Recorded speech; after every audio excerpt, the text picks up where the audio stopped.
Hey, how's it going? In this video, we're going to practice some functions. So let's get right into it. We have three questions here. And the first question says, make a function that adds two numbers, okay, that's two parameters so far, together and multiply to a third number, that's three parameters, and return the result. Okay, so we want to do some actions on three different numbers. So let's first start by defining our function. So def stands for define. I'm going to call this function 1 because it's question 1. And then I'm going to pass in three parameters, number 1 and number 2. These are the two numbers we want to add. And then number 3, which is the number we want to multiply the result to. Okay? So let's make a new variable where we can store the result of those variables. Okay? And we say number 1 plus number 2 multiplied by number 3. But hold on a second. According to PEMDAS, the thing that we learned earlier, if we have multiplication and addition, it is going to have precedence here. So this wouldn't be accurate because it's going to multiply number 2 by number 3 and then add it to number 1. So we need to add in some parentheses here so we could have these be added up together and then multiply by the number 3. Once we're done with all of this, we could simply just return the result to the screen. Not to the screen, but to our variable. Okay? So let's try this function out. Let's have a test case here. Let's say that the values are going to be 1, 2, and 3. So 1 plus 2 multiplied by 3.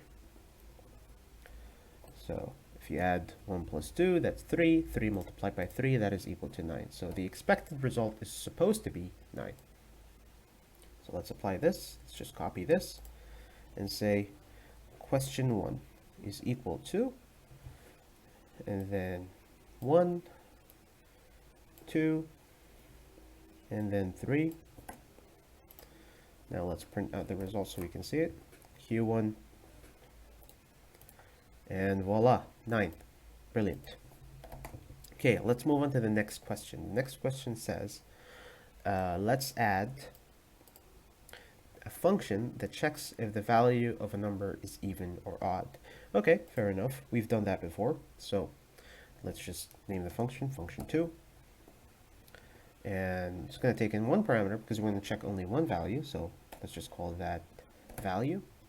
And then we have the colon. If value percentage 2 modulo 2 is equal to 0, that means it is even, right? Okay, so what do we do here? Well, if something is true or false, remember that we call that Boolean. So we're going to return a Boolean value. So if value modulo 2 equal 0 is true, then this is even, right? So we return true. This signifies that it is, in fact, even. Else, we return another Boolean value, which is false. So let's try this function out. You'll understand it if you don't get it right away. Question 2 is equal to value. And the value we're going to pass in is 10, so this has to be even. And we're going to print out the result, Q2. Okay, and the result is true. Great. So don't let this confuse you. Don't let the return type being Boolean, true or false, confuse you. It still works in the same fashion, right? The only difference here is instead of I passed on the variable, I just passed the raw value, which is true and false. So that's basically it. Okay, let me clean up the screen like that, because this is a lot of clutter. Okay, now question 3. Make a function that adds all the numbers between two numbers and then return the result. Okay, this is getting a bit confusing, right? Because how would you know all the numbers using, how would you know all the numbers between two values? Well, you can use a for loop. But we want to make that into the form of a function, right? So def, I'm going to say function 3. I'm going to name it function 3. Usually you want to name your functions better than that. I'm just saying that so it could match up with the questions. use descriptive function names. Anyway, so we're going to add all the numbers between two numbers. Okay, so two parameters. So start, I'm going to name my first parameter start because it indicates the start, and my second parameter end because it indicates the end. And I'm going to use, I could use a while loop, but I'll use a for loop for that one. And I will say for I in range start end. So it's going to start at a certain value, let's say for example 0, and it's going to end at a random value, let's say end. I'm going to add up all the values in between, right? So let's just make a value so we can store this. So let's say call it total. Total is equal to 0. Total is equal to total plus start plus I. Okay. So for I is going to take on all the values between start and end. That is including start, but not including end. If we want to include end, we simply add +1 here. If we don't want to include end, then we remove the end. Okay?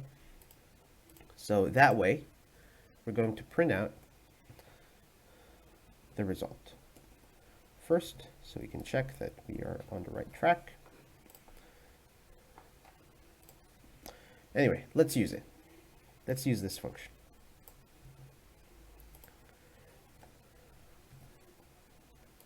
Okay, let's set the start at 0 and the end at 10. Let's make it at 2 so it could be easier to understand. Okay, when you look at that, the answer is 3. So you have 0 plus 1 plus 2, that's 3. Okay, let's make it something a bit bigger, like 9. Should work as fine. Okay, great. It works fine. If you want to return that result, you just simply put the return keyword. Now, we've solved the 3 questions, right? If you got whatever's going on right here, you've understood functions successfully. However, there is something that I want to make it better for you, because I want you to have that sense as a developer, is what would happen if something goes wrong. So for example, something that could go wrong here is if I put a start value that is larger than end. So I put here, conveniently put here that the value is smaller and the at 0 and the other one at 3 or 5 or whatever. So the important thing is that end is bigger. But what would happen if start was not bigger? Well, the program would have some unexpected results, right? So in order to check that the program is working the same way you want, you might want to have an if statement at the beginning to check for that. If start is smaller than or equal to end, then you do something. Then it's acceptable, right? But what if it's larger than? Well, in that case, it's not acceptable. So in that case, you would return something to signify that it's not working, right? In most programming languages, when something doesn't go well or something doesn't go as expected, we return -1. And that's something that you'll see throughout all the programming languages and not just Python.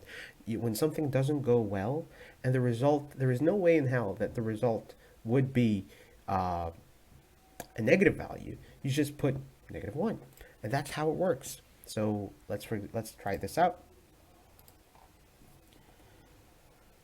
Def, let's see the results. This is equal to function 3. Let's purposely make this result different than the one before. So we're going to say that the start is 10 and the end is something smaller. So let's say 4. If we print out result, it should yield -1. And this is what's happening. It came here, and as soon as it saw the return value, it stopped. It didn't do anything that comes after, right?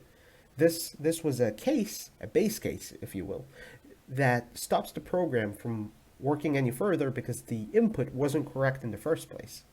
So this is so this is something to learn. As soon as you see a return function, a return keyword, that means that this is the end of the function, no matter what happens.